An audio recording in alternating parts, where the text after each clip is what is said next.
Welcome to the Tipping Point Show. I'm Jimmy Evans, and I have a special show today because Dr. Mark Hitchcock is joining me, and we're going to be talking about some current events, some incredible things that are in the news, and we're going to be answering your questions. And so I'll introduce him in just a second. Let me say thank you to everyone who was a part of the Tipping Point Conference. It was fantastic.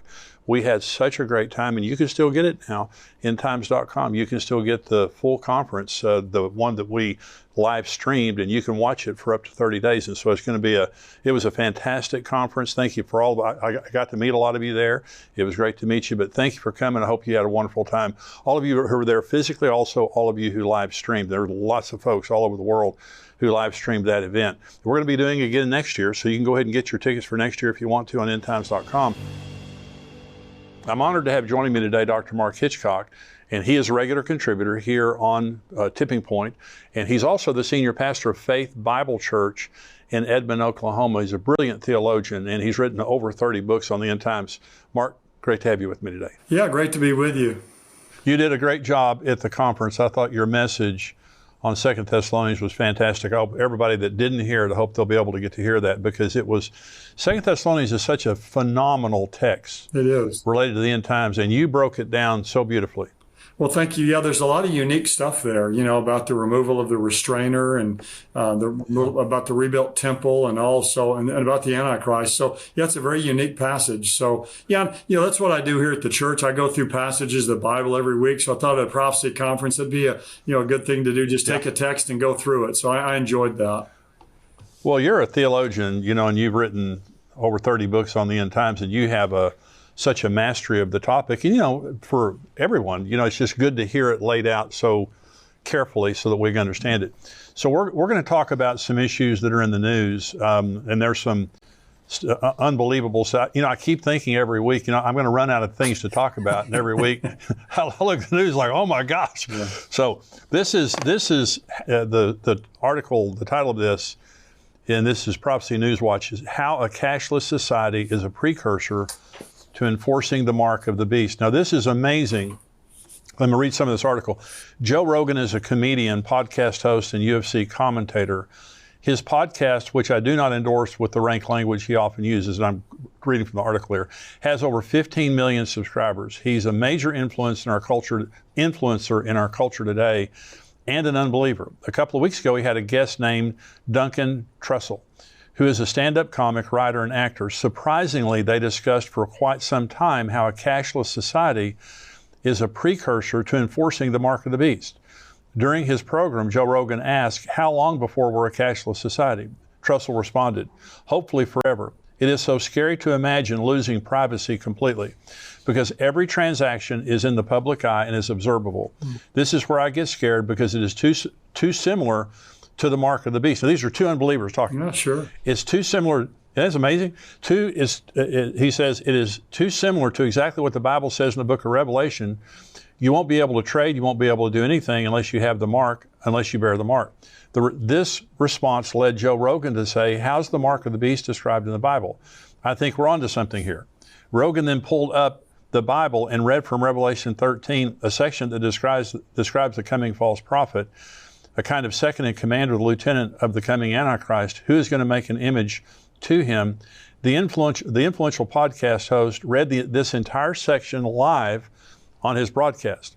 This is a well-known unbeliever talking at length about the mark of the beast, reading the book of Revelation, making this connection between a cashless society and the rise of the Antichrist. On the heels of that conversation, the new Amazon One technology is about to go nationwide. And then it goes on to talk about all the different cashless mechanisms that are coming into play at ballparks, at grocery stores, and all the things like that. Isn't that amazing, Mark, that Joe Rogan and his guests will be talking about the mark of the beast? What is it? Just shows how there's just kind of this collective sense out there that people have that where this world's headed, and we're getting near closing time. I thought it was fascinating. I listened to that. I don't listen to Joe Rogan all the time, again, because of what the person said. A lot of his stuff's a little bit rank, but I listened to that, and one of the things I thought was fascinating is he even was trying to pronounce the Greek word charagma, which is the word for mark. And he was trying to figure out, what that word means. And I think somebody must have texted him while he was talking there. And he kind of gave a little bit of that. But then he talked about how, like it's a tattoo or a brand or something like that. So, yeah, it's just, out there in our world today, you have people who don't even know anything about the Bible at all. Yet they know about this idea of the mark of the beast. They know about this coming cashless society. And it's something they're openly talking about. It's just another, kind of indicator of where our world is today. Well, I'm very excited to announce that we have a pastor school that's coming up October 10th to 12th right here in Southlake, Texas at our XO Marriage Center. I want to invite you to be there. I've done these pastor school now for many years, and I love teaching church leaders. This is for senior pastors, church leaders of all type, how to have a healthy church. That's what we're going to do. We're going to be talking about church government, philosophies of ministry, assimilation, how to bring new people into your church to get them assimilated in, how to take care of yourself as a leader, and many other topics. Now, this is a small group that we're going to have. It's under 100 people. It will fill up very quickly. And so if you're planning on coming, you need to sign up very quickly. And so under 100 people, we're going to start on Tuesday night, and we're going to have just a meet and greet around, 4 o'clock in the afternoon. My son Brent and I are going to greet you. And then we're going to take you on a tour through our XO Marriage Center, and then we're going to go eat dinner together. Then the next day we have teaching from 9 to 4 with a lunch break. And then the final day that will be on Thursday from 9 to noon, and then we'll be finished there at noon. So this is a day and a half conference. We'll begin on Tuesday night with the meet and greet, then a day and a half conference. We're going to have a lot of sessions teaching. We're going to have a lot of Q&A. This is very interactive, so this is not all just teaching at you. There'll be teaching, but there'll also be a lot of Q&A and a lot of interaction, and that's why we're keeping the group small. So this is going to be beginning now on Tuesday, October 10th, October 11th, and October 12th through noon on October 12th. I want to see you there. If you're a church leader, you need to come, and you need to sign up very quickly. You can go to pastorschool.com to sign up.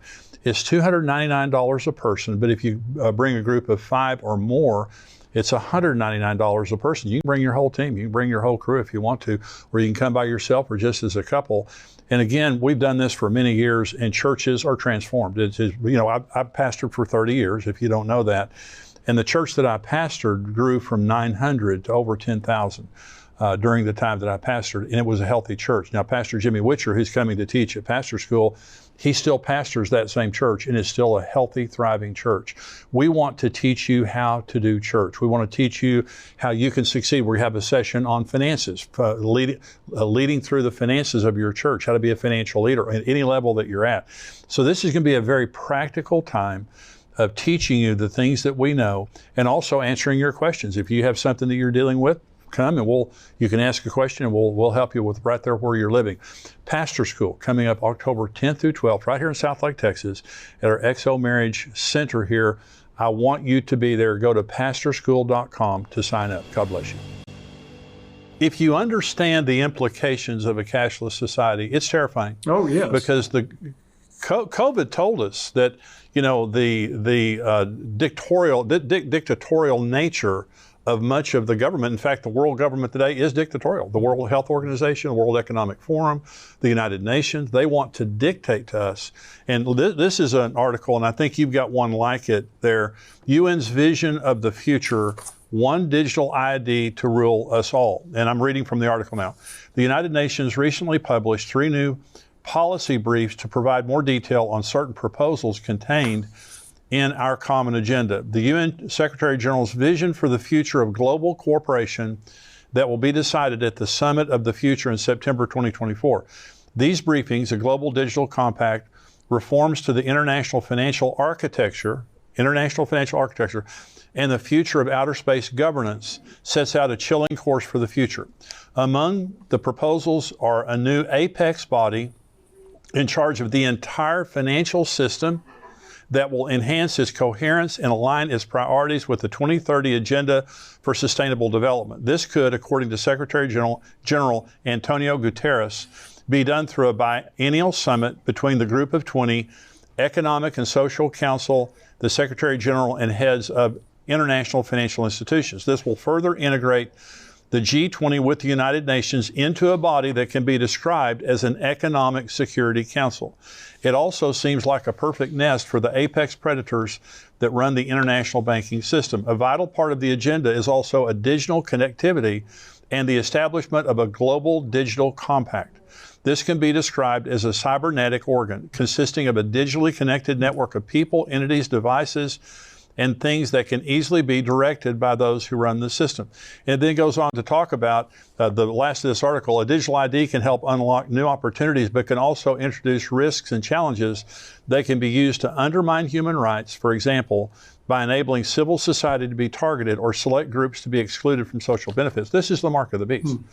I mean, this when I read that, the UN, in conjunction with the G20 and international business leaders, are coming into a digital global compact, and they will decide the values of the financial system and who can use that financial system. That's right. And China already has all these things in place too, so they would join with that easily. But yeah, there's an article that I ran across, the same thing. It says G20.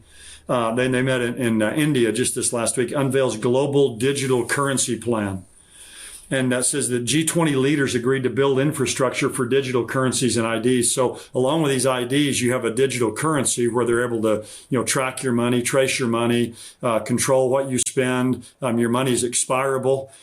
But it says at the G20 summit in New Delhi, leaders from the world's leading rich and developing nations have agreed to a plan to implement digital currencies and digital IDs.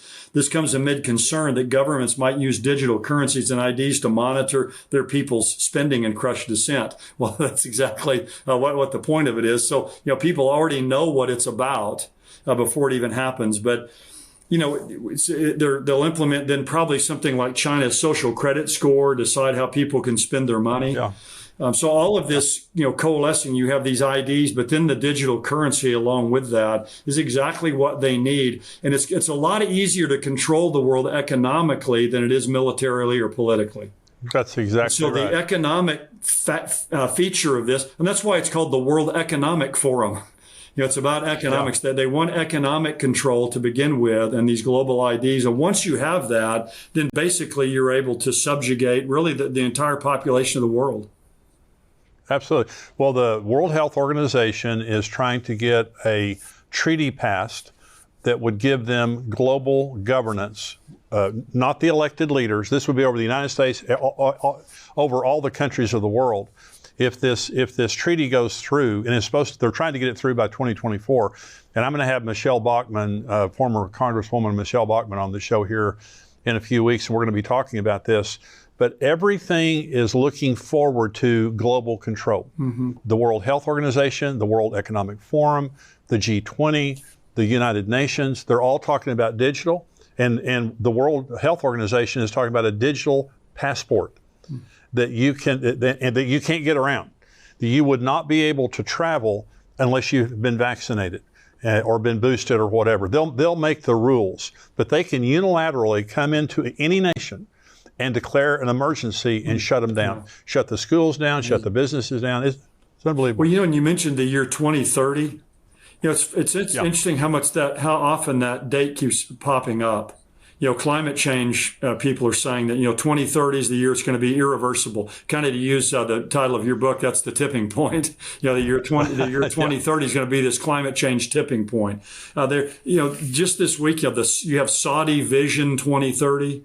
You have the Agenda 2030 of the World Economic Forum. You have the 2030 Agenda of the United Nations. You mentioned that date a bit ago, and I think there's even Egypt Vision 2030. Everybody seems to have 2030. Everything that's out there, it's all happening by 2030. I just think that's interesting. You have this date that's out there that all these key issues are tied to. The World Bank has called for all the countries in the world to implement universal health care by 2030. The World Health Organization and UNICEF want global access to basic sanitation, which certainly we're all for, but they want that by 2030. So you can just go through and put in 2030 and just find out all these different agendas that really coalesce around that year. It's interesting. Why that year? Why has that year been picked? Oh, that's very interesting. This can't go on forever. The technology, the world events, Iran, Russia, you look at all the things. it is coming together. At some point, it's going to let go. Ray Kurzweil, by the way, Mark, he's the chief engineer for Google. He said by 2030, humans will be hybrids. They're looking at, by the time we get there, that we'll begin to interface. It will be common by that point. Well, Elon Musk has Neuralink, the chip that goes in your head, which has some good uses, Parkinson's and that kind of stuff. But he also wants to put that in children's brains and to link them up to the cloud so they can be educated dramatically faster. And so there are some very, you put that together with AI, that's a pretty, scary kind of a deal. 2030 is 7 years from right now. And so it would be interesting to see, if by 2030 we're in the tribulation or, getting close to the tribulation or something like that. But everything is coming together and everything is getting worse. I don't see anything getting better, including the church. Right. Now, there are places, in Iran, for example, there's a revival in Iran, but you look at the church in America, we're struggling. We're losing members. Sure.